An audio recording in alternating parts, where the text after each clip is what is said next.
Okay, well, welcome everyone. This is really exciting. I see a lot of new faces. Welcome to a Kirkridge virtual program. My name's Justine Johnson. I'm the Associate Director here at Kirkridge Retreat and Study Center located in the Pocono Mountains of Pennsylvania. It's gorgeous here and we wish you were all with us physically, but because of physical distancing, we have moved a lot of our programs online. And I'm so grateful you're here, and even more grateful that Donna has agreed to host one of these virtual programs of Mandala Journaling, which I'm so excited about, a long-term supporter of Kirkridge. If you are new to Kirkridge, I encourage you to look at our other virtual program offerings, which I'll put in the chat box, or you can go to kirkridge.org. So today we're going to be together for about an hour. Our first prompt is really to introduce yourselves via chat room. It's on the lower level of your screen where it says chat. You can click that open, introduce your name and location, and press enter. We will be asking you to use the chat throughout this. The other tech component is Donna will be speaking and showing us using a document viewer that will hover over her area. What I'm going to do to make sure I continuously see that is hover over her name, and I see 3 dots if you're on a computer, and then I'm going to scroll down and click pin video. If you're looking at gallery, that will focus on her, or you can just look at speaker view. Those 2 options are at the top right of your screen. They are for mine, so I think that's pretty similar for most computers. You can chat me privately if you have technical questions as Donna begins. So a lot of tech stuff, but really we're really just happy that you're here with us. And Donna, could you introduce yourself, and then at the end I'll sing your praises as well. Oh, oh, just go to the praises. That's okay. No. I'm Donna Bearden, and I live in Loveland, Colorado. And I have been working with mandalas for about a dozen years now. And, I'm not going to go into a big, long explanation of how it all happened, but it was just a series of synchronistic events that brought me to mandalas. And I started with creating mandalas with my photography. And then about 3 or 4 years ago, I also began drawing mandalas. And, either one of those methods for me is very, very meditative. And I love to share it. I love to share what it's done for me, but also it's just a very fun art media, whether you're doing it with photography or whether you're doing it with drawing. And of course, today we're going to be doing drawing, and we're going to start with some very simple drawing of mandalas. And then the other thing that I have done is use mandalas as part of my journaling. I have journaled since high school probably, and done lots of different types of journaling. And mandalas is kind of a new method of journaling for me, but it just kind of all evolved, and it works beautifully. And I'm going to give you one very simple example today, and I hope that some of you get bitten by the bug, but I promise you it can be very addictive. So that's my warning, that it can be an addictive interest, and I hope some of you do get bitten by it. But that's enough about me, Justine. What else? That's wonderful, Donna. Thank you for the introduction. So at the end, I will be sending everyone a attachment that Donna's including of how to do this activity. And I'll also send links of our virtual programs and what Donna's doing, especially with her most recent works, which I love. And also just a quick note, I love seeing a couple people in each box. Kathy, it looks like you have your whole family represented here, so good job. So Donna, why don't you take it away, and I'll continue answering the technical questions in the chat. Okay. Okay, so if you're not already on speaker view, I encourage you to do that, or to do like Justine said, go up to the box where you see me, see those three little dots and say pin video. So I'm going to change my camera so that you can see my drawing pad. And that should happen right about now. Okay, so I have a nice clean sheet of paper, and I'm gonna let's just get started. So the first thing I want you to do, and most of you will probably be working in pencil.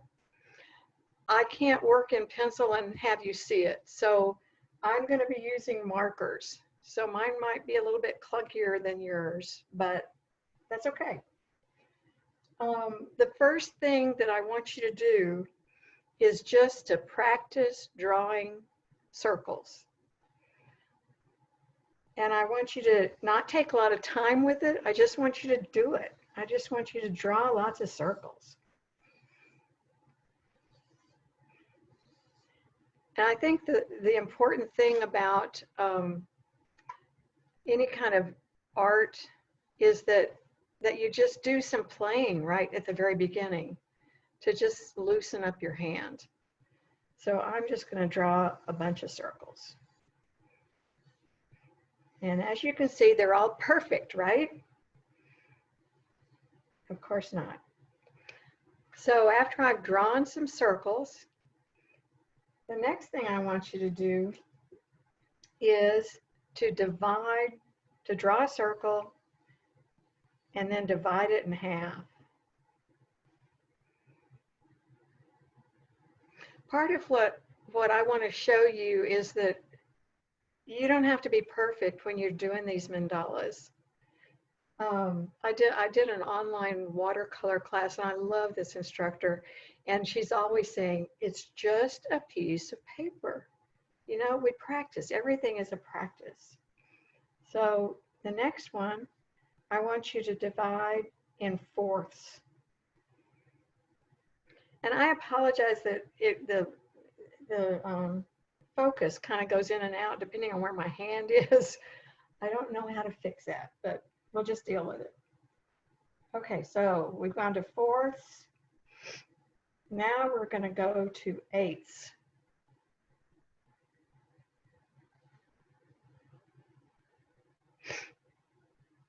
Okay.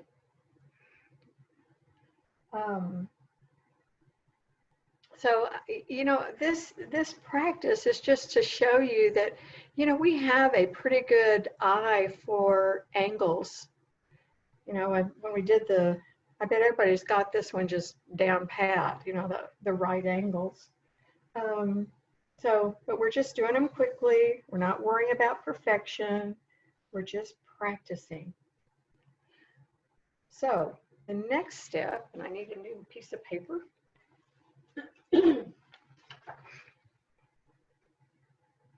If you have something to make a circle with, I want you to put that down and draw around it.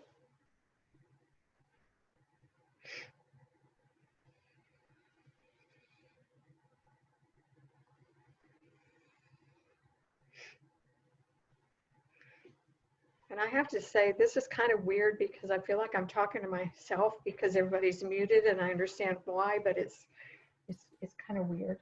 We're here with you, Donna. Oh, thank you. Thank you. Okay, so you've got a circle to the best of your ability. Again, not worrying about perfection. See if you can make just a little point in the center, because we're going to use that to help us divide this circle into pieces. And we're going to start with dividing it in half. And this is where I really do want to encourage you to be a little bit more careful than when we were just, you know, drawing circles. Okay, so I think I've got that line pretty good. If you've got a straight edge, use your straight edge. If you don't, just draw the line across. Donna, as you do that, I just also want to encourage people, if you have questions, it's okay to unmute yourself or raise your hand or ask. away, right? This is all a learning process for everyone. Correct, Donna? Yes, please. And Justine will keep an eye on that and will let me know if somebody has a question or needs me to slow down or anything. So, please feel free to do that. Okay, so we've got halves. We want to do it in fourths. So I'm going to mark the edge so that I can see about where I think it should go. And we're going to divide it into fourths.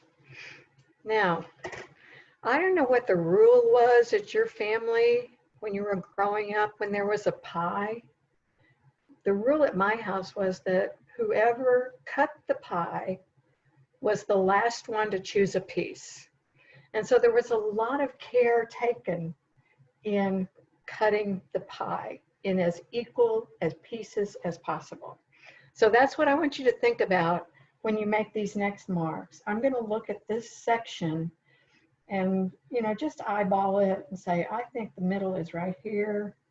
Same thing with this section. I think the middle is about right here and over here and over here. Okay, we've got somebody in the waiting room, Justine.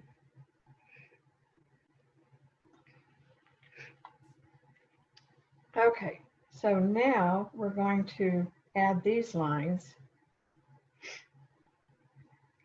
Think about that pie. There were 7 people in my family, and my mother could cut a pie into 7 equal pieces. It was amazing.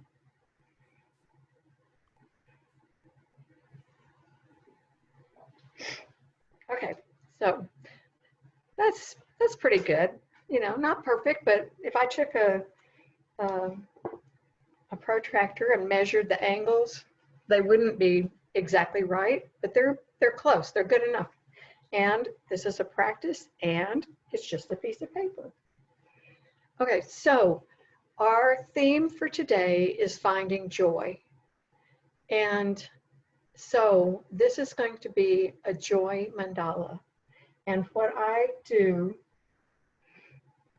is I use the letters of joy. I'm going to see if I can write this upside down because the camera is upside down to me. Okay, so we're looking at those 3 letters. And again, you're going to be doing this in pencil to start out with. I'm going to have to do it in marker so that you can see me. But I look at these lines and I think, I want to keep it as clean and as simple as possible. So I'm going to look at those lines and see where I see the letters to begin with. I'm going to add the letters J-O-Y. So I'm looking at J, and here's the top, here's the line going down, and I'm just going to make this J like that. And then whatever I do in one section, I'm going to do in the other sections. Okay, so there's my first J, and I'm going to do J in every section. And, some of them are just going over the lines that are already there, so that's easy.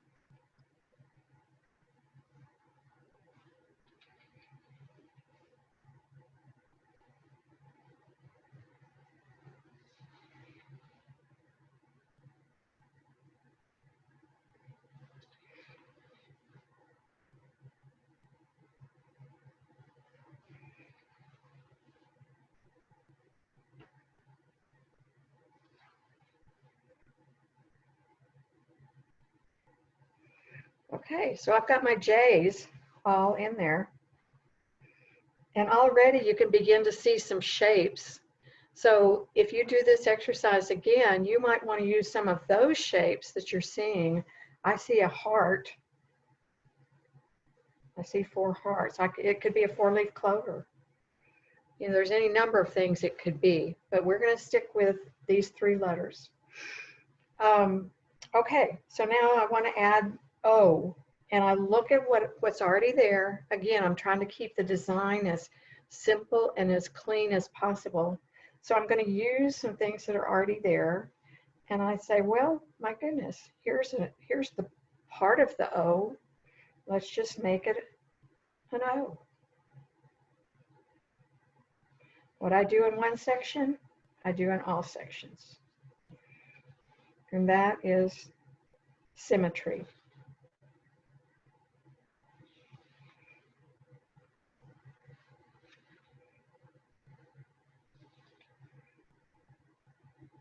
Okay. Let me give just a minute to make sure everybody's up. I wish I could see you to know. Let's see, I'm going to go to gallery view, and if you'll just kind of hold a thumbs up to see if everybody's okay. Everybody with me so far? All right, good, thanks. Okay, so now we've got a Y to add, and I look at what's there, I look at the lines that are already there, and I say, well, my goodness, the Y is already there. I can use the things I've already drawn and say that this is the Y.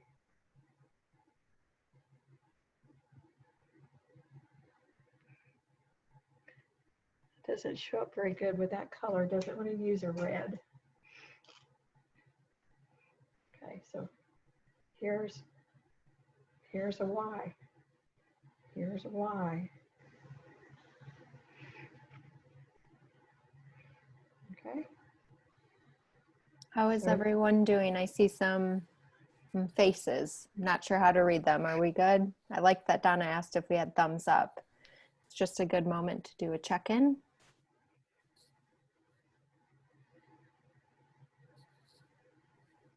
Okay. Okay. Oh, my circles don't reach the outer circle, so my Y's are odd. That's okay. That's okay. Everybody's just going to be different. And the other thing about it is when you start to, we're going to end up with embellishing our design. And so whatever you think is not exactly like you want it, you just play with it when you embellish it and then create what you want. Okay, so I've got my Y's, my J's, my O's. Now I'm going to look at this design and say, wow, what does that remind me of? Is there anything that I can think of that this kind of makes me think of? And what I thought of when I looked at this was this inner part kind of reminds me of a spider web. So I'm going to make it into a spider web just by adding some lines. Donna, does it matter how wide the lines are? It does not. It does not matter. And, you know, when we get to the journaling part, these lines are going to be where we add some words that are specific to each one of us. So you want them wide enough that you could go in there with a, you know, fine marker or something, fine pen, and add some words. And it's just for you. So, you know, you're the only one that needs to read it. They don't need to be giant. Okay, so I'm continuing to build my spider web.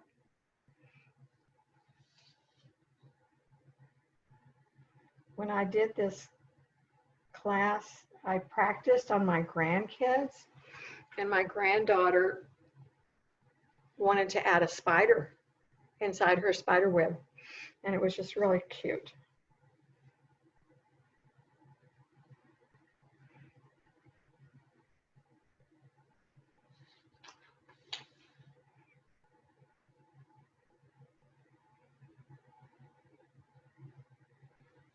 I'll make sure that everybody has time to finish these lines because we're going to go on to add more embellishments.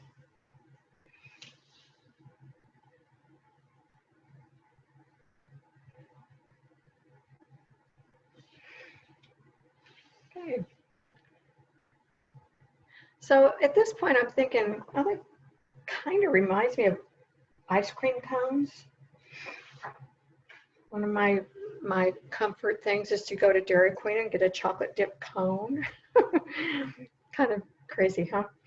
Okay, so I think, oh, that looks like an ice cream cone. I could leave that blank and I could use this space to do some writing in. And so that might be, you know what? I think what we'll do is we're going to do every other one. We're going to leave some of these blank. But what I want to teach you is how to make this more of a curved surface. And so we're going to continue these curved lines.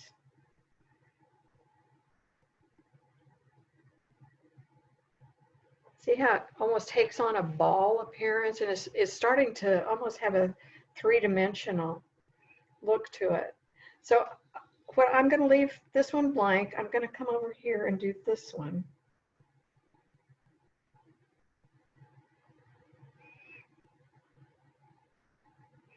Because I'm always keeping in mind that this is not just a mandala, but it's a mandala for journaling. So I want to have some space that I can add some words.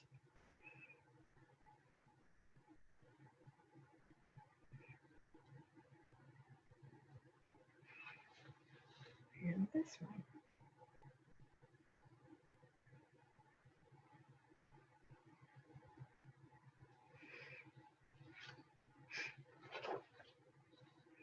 Okay, so I want to stop there and see if everybody's okay. Give a thumbs up or a kind of thumb sideways if we need a little bit more time here.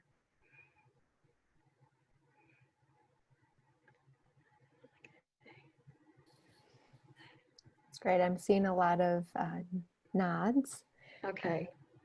Donna, what I love, because I'm looking at everyone as you do this, I see a lot of like heads up, heads down, heads up, heads down, looking at what you're doing and looking at what they're doing. And yeah. With that, also knowing that it's going to be everyone, if they all held them up now, will all look a little bit different. Yes. Oh, yeah, they will. They will. Okay, so now I want to move just briefly into the journaling part of this. And let me go back to this view. Okay, and what I want you to do is on the side of your paper, just wherever you want to, start listing things that bring you joy. Just single words. Like I might say cone or ice cream cone, or maybe my iris is in bloom. You know, so just a single word or a phrase, not a sentence.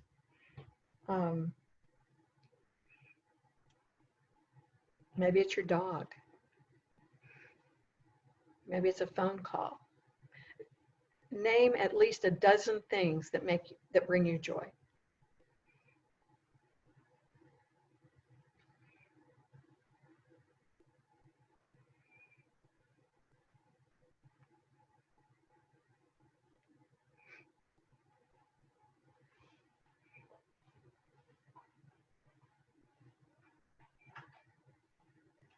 And we write them on the side, Donna?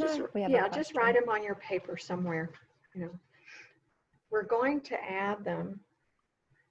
You know, once you have a list, then I want you to look at some of these lines and add them in there.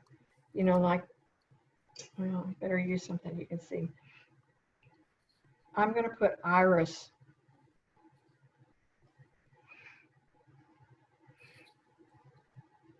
And I'm going to put sunshine.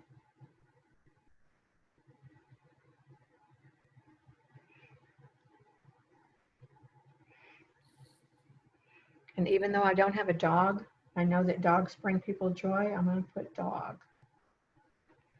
Or you might put the name of your dog. So begin to add those words into the spider web part of your drawing.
Hi, Beth Kennedy. I see you joined us from Austin, Texas.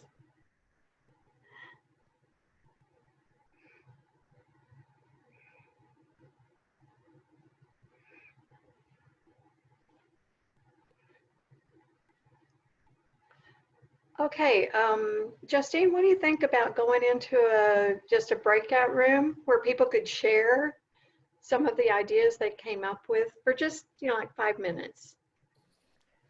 Great. So that's wonderful. I think we're at a good spot. And Donna and I talked about this earlier, just always like providing context of this is a growing and sharing time. And so we really want you to learn and grow and share with each other. So I think the prompt, Donna, is what is bringing you joy right now in this moment? Right. What is bringing you joy?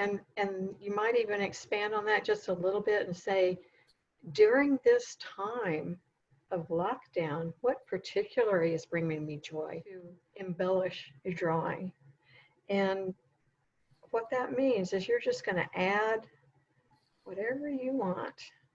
And I'm going to show you some ideas, but that doesn't mean you have to stick with what I do. Okay, so I'm going to go in here and just look at these sections where I've added to the circles, and I'm going to start adding designs.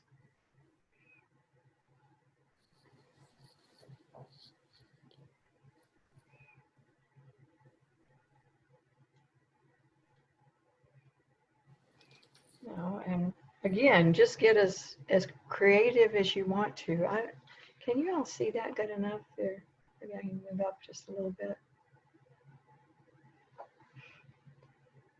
Maybe I want to do circles on this part. If you have taken a Zentangle class, this is where Zentangle can really kind of come in and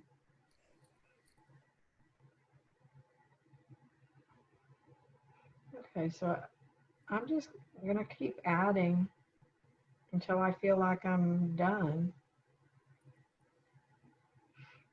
But whatever I do in one section, I do in another section. I'm going to go over here.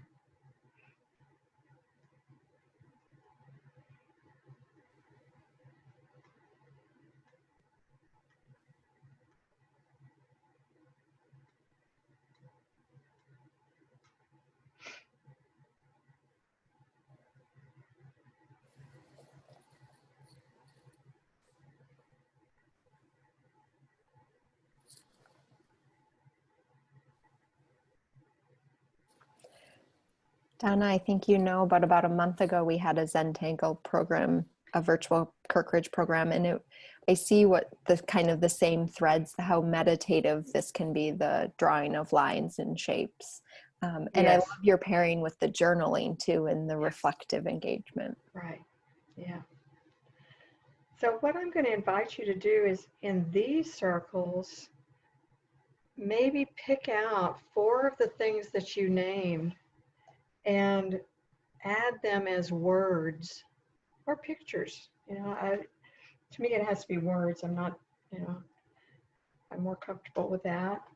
So maybe I'm going to take my idea of the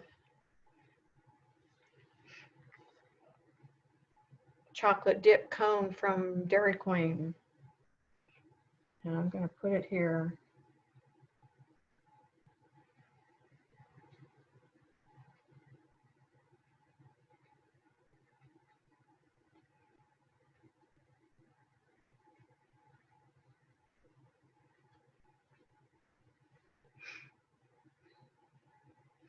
And admittedly, that is a kind of a frivolous, like, are you kidding me? Why would you put that? But I think what is important to remember is sometimes it's just a little thing that can make such a big difference. I was out walking a couple days ago, and I was really, really down. And when I get to that place, what I usually do is I take my camera and I try to find some things to photograph. And so little by little, my spirits were starting to rise. And there's an 80-year-old man, and he's probably, I don't know how old he is, he's over 80, who walks in this area every single day. Rain, shine, snow, sleet. He's like the mailman, you know, he walks every single day. And finally one day we passed him at a place that we could stop and talk, and this was maybe a year or so ago. So we learned his name, we learned something about him. Well, the other day I passed him on this walk, and I called him by name and I said, "How are you doing?" And he just said, "Fine and dandy." And it's like every day to him is fine and dandy because it's another day. And that little phrase, and that his smile and the twinkly eyes, it made all the difference in the world to me that day. So what I'm saying is sometimes chocolate dip come from Dairy Queen is pretty joyful. So put whatever you want to in those circles and do whatever kinds of designs, and then start filling them in with colored pencils or crayons or anything you've got at hand. Donna, we have a question. Yes. Beth wrote, "My words face the center and yours face the outer circle. Is there any significance?" Oh, wow. Hey, that's a good question. You know, we each see something in the mandala, and I saw it coming out from the inside, but just like a labyrinth, first you walk in before you walk out.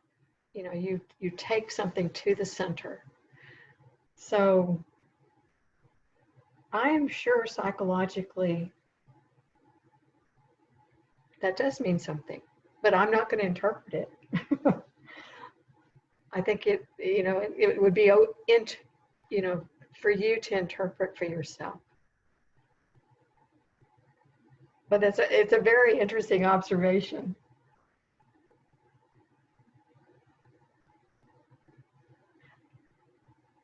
And now that makes me curious. So I'm going to go back to my other view, that gallery view, and ask you to raise your hand if your words were going to the center. Okay, several. And then how many of you your words were going to the outside? Very interesting. Oh my goodness. Yeah. So does anybody have an interpretation for that? And just unmute yourself and let us know if you've got an interpretation, or why did you choose that? I was copying you. Very profound. Yeah, okay. I was wondering whether it was introverts or extroverts on a certain way. I don't know. That's interesting.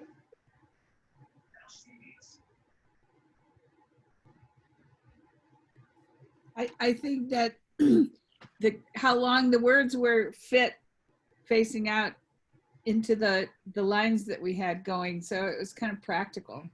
Okay, so practicality had something to do with it. Words were anyway. Yeah. We squeezing them to make them go in. Right.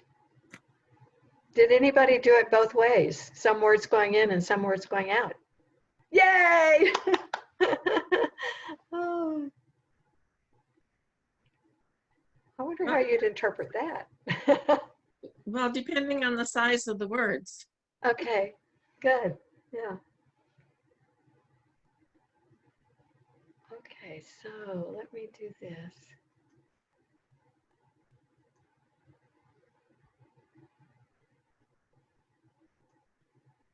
Okay, so let me ask you this. Would any of you be willing to share your work? Just show it. I mean, remember, it's not just a piece of paper.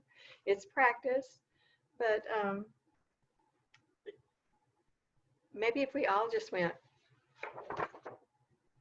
So we've got so many of us that it's kind of hard to see, but If you can put it up where that's what we see. Oh, that's so cool. Oh my gosh, some of them are so colorful already.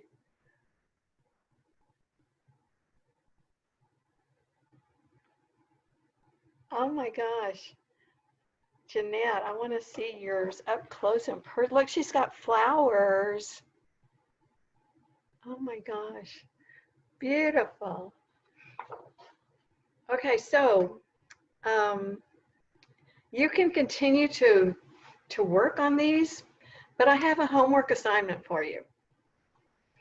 Underneath where you wrote joy, okay, let me go back to my other camera so you can see what I'm doing. I want you to pick another word, you know, something that, no, I don't. I want you to take the letters of your name. So I could use a D, I could use an O, I could use an N, and I can use an A. Okay, but there's so many different ways to write those. You know, I could, and I'm gonna have to do this. I was doing that upside down. So I could do a really fancy D, or I could do a small cursive D. I could do a D this way. But what I want you to do is to write your name, and the next mandala that you do, I want you to use the letters of your name. That's part one. And just like we named our joys, I want you to name your strengths.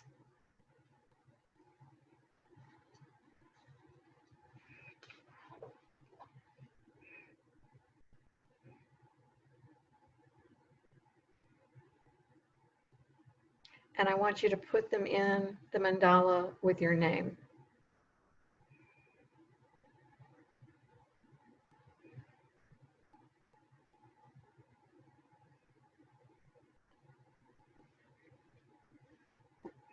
Now for the next like 3 or 4 minutes, I want you to continue to work on the mandala that you're working on, your joys. As you think of more joys, add them either in the list or in the mandala itself. But I wanted to get that assignment out there while I was thinking about it.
have a question.